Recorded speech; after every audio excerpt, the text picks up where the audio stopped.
Good morning, ladies and gentlemen. It is Tuesday, and it is time for What's in the Box. I will tell you ahead of time, there's not going to be a lot of stuff in the box today, primarily because most of you should have known that Saturday was my 2-year anniversary, and there was a lot of planning that went into that, a lot of effort, a lot of energy. So there wasn't a lot of time to get things prepared for this week, but I do have a very small stack, and it is a very sweet stack of stuff that I will show off.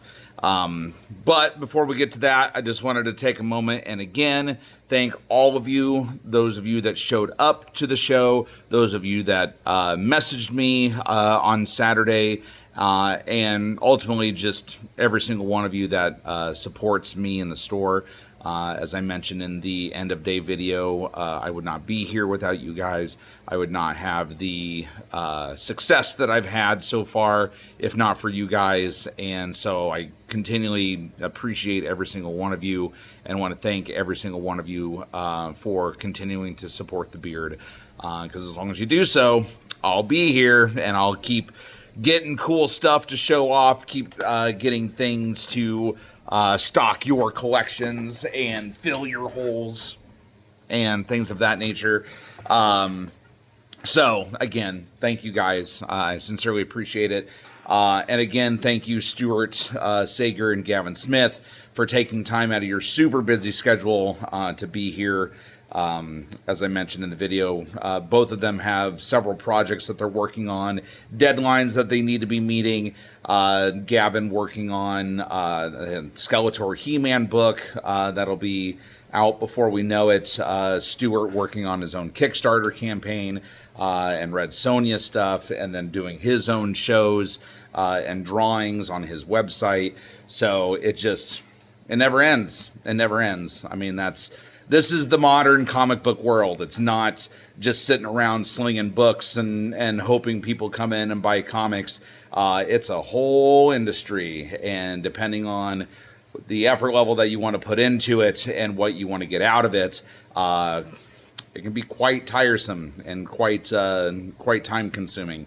And again, if it weren't for you guys putting forth your energy into us, we wouldn't be doing the things that we're doing. So again, thank all of you. Thank you for coming on Saturday, and I will be seeing all of you again shortly. Because, segue, what is it, May 17th, which is a Sunday, that is going to be Geek Meet in Danville, Indiana. That'll be the next show that I will be at. So that's like 3 weeks away, approximately. That'll be a great time, a great show. And I always look forward to that event every year. Billy and the ITCE guys really put forth a lot of effort and seem to know what they're doing. So that's good. I'm happy to be a part of that crowd. And associated with those guys and getting that stuff, out there, keeping the old stuff alive, and really, doing what we do in the comic book world, right? So again, May 17th, Geek Meet Indy, Geek Meet Danville. That'll be a thing.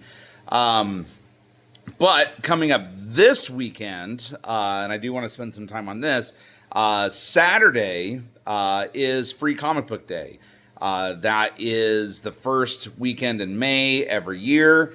This year, with all the Diamond controversy, Diamond, I think, technically owned or was the ones that developed the whole Free Comic Book Day program, and with all their drama and shenanigans, I think it got renamed like Comic Giveaway Day or something like that, where Lunar and Penguin both kind of tried to, rename it basically, and try to, develop their own programs. But we all know it's Free Comic Book Day. It's one of those things that's kind of ingrained in the comic book hobby. You know, it's like saying that you want a Kleenex and not a tissue or facial tissue. It's Free Comic Book Day. It's not comic giveaway day. That's what we know. But anyway, so that's this Saturday. That is going to be an all-day event. Lots of titles to choose from. I think I'm going to do a limit of 5 comics per person. So, you know, kind of plan accordingly. Like I said, it's going to be store hours that day, 10 to 7. So, you know, come in early, grab the books that you want. When I say that it is 5 books, it is 5 separate books. You can't just get all 5 Spider-Mans. You can't get all 5 Supermans, that kind of thing. So I'll have them all laid out at the front of the store on tables like I've done in the past, and it'll be a thing. Thinking about even doing a small sale on that day as well. Maybe doing like 20% off of back issues. Maybe doing like 20% off or 15% off of trade paperbacks, something along those lines. So keep an eye on the web page here in the next couple of days. Once I decide exactly the sale that I want to run, and we'll go for it from there. So. But have your, bring your kids by, bring your friends by. It's Free Comic Book Day. Can't go wrong with that. So the efforts keep on chugging along. The energy keeps pushing forward. So it's very much a thing. So that's all I want to touch on at the moment. Like I said, Geek Me Indie.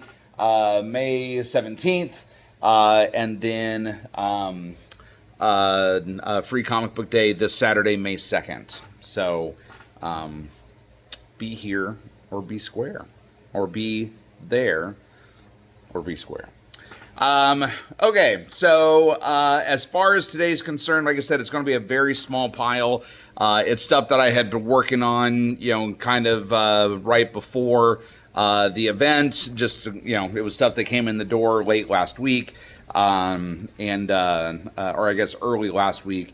And since it was kind of juicy, I wanted to make sure I got it, dealt with rather quickly. Tried to have it ready for the show on Saturday, but didn't get there, like I said, because the amount of energy and efforts going into other things. But that just means that it's going to be here for you now. So let me move those off camera.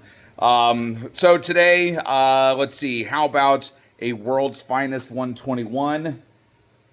So this is pretty much all Silver Age goodness, kind of on the cusp of late Golden Age, early Silver Age. That's World's Finest 124.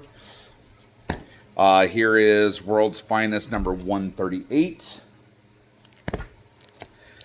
Here is a kind of a cool one, Justice League number 10.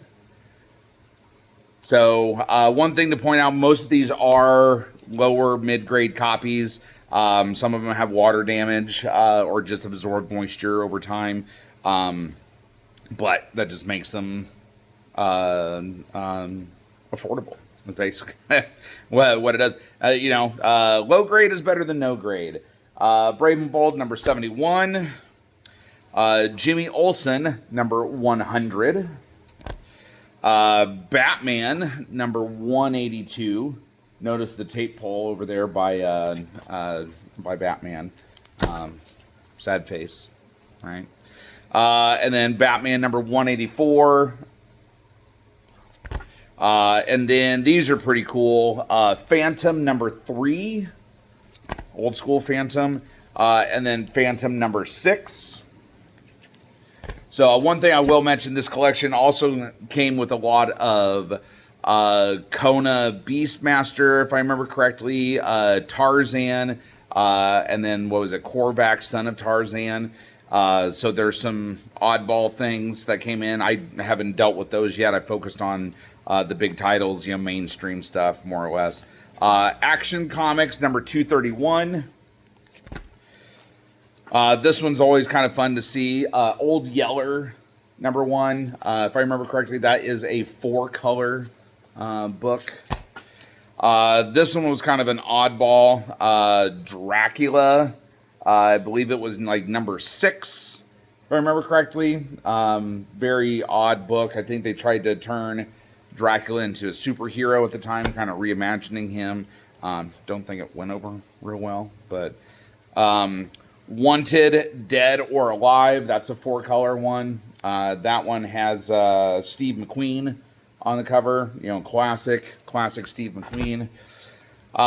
This book actually was in really good shape, all things considered. This is Strange Tales number 155. So if you're looking for Strange Tales stuff. Fantastic Four number 61. This one's actually in pretty decent shape. I put that at like a 6. The Strange Tales, I put it around a 7, more or less. And then to some fun stuff. Thor number 135. Notice the cover being ripped up here. Sucks, I know, but that's, is what it is, man. That's why old books are worth a lot, because they weren't cared for and weren't treated very well. They were a consumable, more or less. And then a couple things that I was excited about, but of course I am biased. I'm not gonna lie. X-Men number 26. Beautiful copy there. And then X-Men 27. So you got Mimic, but notice all the water staining and stuff around here on the spine. Sucks, but it is what it is. And then a couple big books that came in.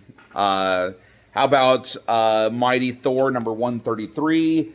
This is the first full appearance and origin of Ego. That's a big book. And then an even bigger book is X-Men number 5. Number 5. Surprisingly, the book that came in the collection, the X-Men number 5, was in better condition than the one that I had in my PC. So, much like other comic book store owners, always trading up, I took the number 5 and put it in my collection, and took the one that I had and brought it in. This one sucks a little bit in the sense that there's a couple pages that are detached out of the center, but it is complete. It is very hard to find, and it is what it is. But yes, X-Men number 5. But yeah, that's it, my friends. Like I said, a very small stack, but quality over quantity this week. Just wanted to focus on, again, thanking every single one of you for your time and your effort. Thank you for coming into the store. Thank you for being a part of the bearded community. Thank you. And again, thank you to our guests, Stuart and Gavin, for being here. It's nice to network with folks and be connected to some comic book artists, well-established comic book artists in the industry, and having them, be happy to come and do a store signing. So, and thank you guys for supporting them, because that's really what it comes down to. If you guys come by and just buy stuff from me and the vendors and don't see the artist, well, that sucks. So, there is our one hair right there. Got it. Okay. Have a good day. Tomorrow is New Comic Book Day. And then we'll see what comes about tomorrow's efforts. And again, Saturday is Free Comic Book Day. So be here. Be a part of the process. Come get some free books. Bring your kids. Get them interested in reading. Get them interested in some of these mainstream characters that they've been exposed to for years now. And let's make a day of it. So have fun. Enjoy it. Stay dry. Stay warm. And stay bearded. Enjoy it. Excelsior.